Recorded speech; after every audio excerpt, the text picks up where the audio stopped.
Good morning केमन आছো তোমরা সবাই আশা করি খুব ভালো আছো আমিও খুব ভালো আছি। তো আজকে আমাদের বাড়িতে পুজো ঢেড়া পাল্লা যেটা শ্রাবণ মাসেই হয় এই পুজোটা। তো আজকে যেহেতু মঙ্গলবার পুজো, তো বর গেছে বাজারে মানে হাটে পুজোর জিনিসপত্র কিনতে, আর আমি এইদিকে মানে আমার যে বাড়ির যে পুজো সেগুলো করে ফেলেছি আর আলপনা দিয়েছি।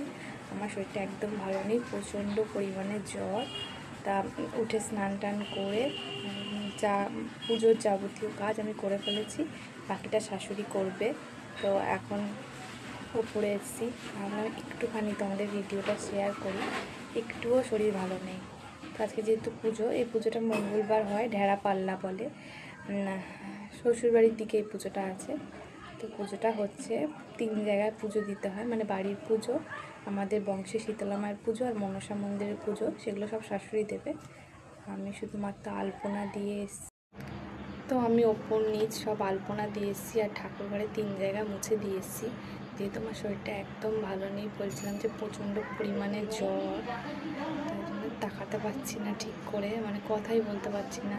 আর এই যে দাঁড়িয়ে দাঁড়িয়ে কথাও বলতে পারছি না, মানে একটুখানি দাঁড়ালেই মনে হচ্ছে কি একটু বসি, হাঁপিয়ে যাচ্ছি, কেমন শরীরটা ভীষণ পরিমাণে খারাপ লাগছে। আর জ্বর হলে কারোর শরীর ভালো লাগে না। আর যেহেতু বললাম আজকে আমাদের বাড়িতে ঢেড়া পাল্লা পুজো হচ্ছে, তো সব পুজো শাশুড়ি করবে, আর আমার যেটুকু করার আমি করে দিয়ে এসেছি। আর আমাদের ঠাকুরের 3 জায়গায় মালা দেওয়ার কথা ছিল, মানে আমার ঠাকুরের। তো আমি ঠাকুরকে মালা দিয়েছি, বাকি মালা শাশুড়ি দেবে, কোন জায়গায় কি দিতে হবে, যেহেতু পুজো করছে উনি ভালো বুঝবে। তো আমি চলে এসেছি, আজকে সারাদিন কোনো কাজ করিনি। আর আজকে যেহেতু ভাত খাওয়া হবে না, মানে যেহেতু পুজো, মানে ভাত হবে না, ওই পরোটা খেতে হবে। আর আমি পরোটা একটুখানি খেয়ে এসেছি, আমার ভালো লাগে না। আর যেহেতু আটা মানে ময়দার আমি জিনিস খুব কম খাই, না মানে না খাওয়াই ভালো। ডাক্তার আমাকে বারণ করেছে, যেহেতু আমার প্রচণ্ড পরিমাণে গ্যাস হয়ে যায়, তো একটুখানি খেতে হবে। ওই সারাদিন যেটুকু হয়, সারাদিনে মুড়িও খাওয়া যাবে না, আর ভাত তো নাই, ওই পরোটা লুচি এইসব, আর আমি এইসব একদম খেতে পারি না। তো কী করব, একটুখানি খেয়েছি, ওষুধ খেয়েছি, একটু ক্যালপল খেয়ে নিয়েছি। আমি কথা বলতে পারছি না, এত শরীর খারাপ লাগছে। চেষ্টা করব যাতে আজকালের মধ্যে যাতে সুস্থ হয়ে যায় রেস্ট নিয়ে। আর কি শরীর খারাপ নিয়ে থাকতে কার বা ভালো লাগে বলো, আমার তো একটুও ভালো লাগছে না। আর চেষ্টা করব আজকালকের মধ্যে যাতে সুস্থ হয়ে যায়। কি বলবো বলো, দেখাতে পারছি না ঠিক করে। একটা ওষুধ খেয়েছি আধ ঘন্টা আগে, আর খাবো মানে 3 ঘন্টা অন্তর অন্তর খাবো।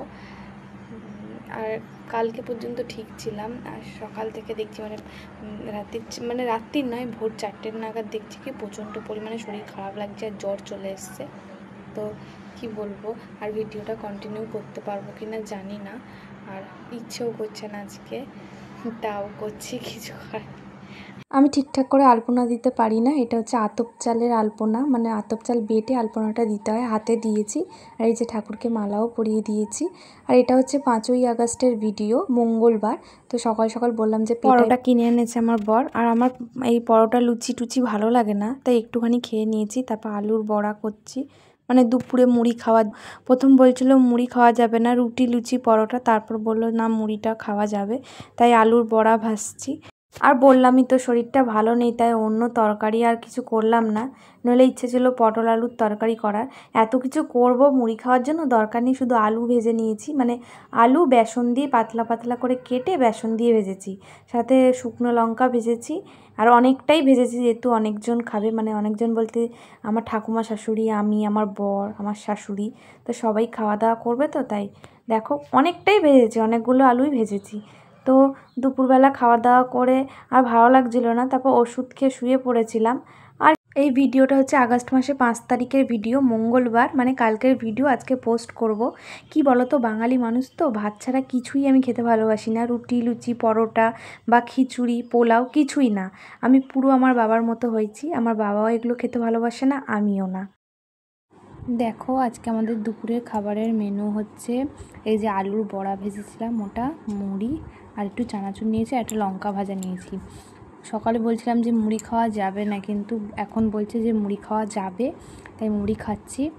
কারণ মুড়িটা তাও খাওয়া যায়, কিন্তু একেবারে লুচি পরোটা ভালো লাগে না, তো মুড়ি খাচ্ছি, খেয়ে দিয়ে ওষুধ খাবো। তো এখন একটু শরীরটা ভালো আছে। ওই যে বললাম, এসব আলুর বড়াটা ভাজলাম, কি করব, কিছু করার নেই। তো চলো খেয়ে নিই, খেয়ে দিয়ে পরে বিকেলে ভিডিও করব। এখন টাটা। মা, দিদি, বর এইসব লুচি পরোটা ভালোবাসে, আমি তো একদমই ভালোবাসি না। তো দেখো বিকেলবেলা ছাদে এসেছি, প্রচুর পরিমাণে মেঘ করেছে আর মনে হচ্ছিলো ভীষণ বৃষ্টি হবে, কিন্তু কিছুই হয়নি। রাতের বেলা হয়েছে বৃষ্টি। আর এখানে ননদ এসছে, আমি আর আমার ননদ বসে আছি, স্বস্তিকা। কি করব, বসে আছি, বসে বসে গল্প করছি। আর দেখো ফুল হয়েছে, একটা গাছে অনেকগুলো ফুল হয়েছে। আর সেদিনকার চাল ধোয়া জল দিয়েছিলাম আর গাছের গ্রোথটা যাতে বাড়ে, তো হয়তো হয়েছে জানি না। আর প্রচুর পরিমাণে ফুলও ধরেছে দেখো। আর গাছগুলো ভীষণ তাজা হয়ে গেছে। আর কদিন জল পড়েনি, কিন্তু আমি প্রত্যেক দিন এখন জল দিই। ভাবি কি বৃষ্টির জল তো পড়ছে, আর কি জল দেবো না আলাদা করে, কিন্তু এখন তাও দিই জল আলাদা করে। আর এই যে আমি আমার ননদকে বলছি হাই করো, তো হাই করছে। দেখো কি পরিমাণে মেঘ হয়েছে, পুরো কালো হয়ে গেছে। ফোনে যতটা না কালো লাগছে, মানে সামনাসামনি প্রচুর পরিমাণে কালো হয়ে গেছিলো মেঘ, অন্ধকার হয়ে গেছিলো। মানে 4টের সময় মনে হচ্ছিলো 6:30 7টা বাজে। তো আমি আর আমার ননদ বসে এখানে গল্প করছি, অনেক ধরনের কথাবার্তা। তো কি বলবো, গল্প করছি। তো ভিডিওটা কেমন লাগলো জানিও, ভালো লাগলে লাইক কমেন্ট করে দিও। তোমরা কেউ কমেন্ট করো না, আমি বুঝতে পারি না ভিডিওটা কেমন হয়েছে, ভালো না খারাপ। তো তোমরা প্লিজ কমেন্ট করে জানিও তো ভিডিওটা কেমন হয়েছে। আর কি বলবো বলো। তো এমনিও শরীরটা এখন ভালো আছে, এখন যে ভয়েস দিচ্ছি এখন ভালো আছে, ভালো বলতে খুবই ভালো আছি এখন আপাতত। কালকে বিকেল থেকেই ভালো লাগছিলো শরীরটা। তো আজকের মতো টাটা, গুড নাইট।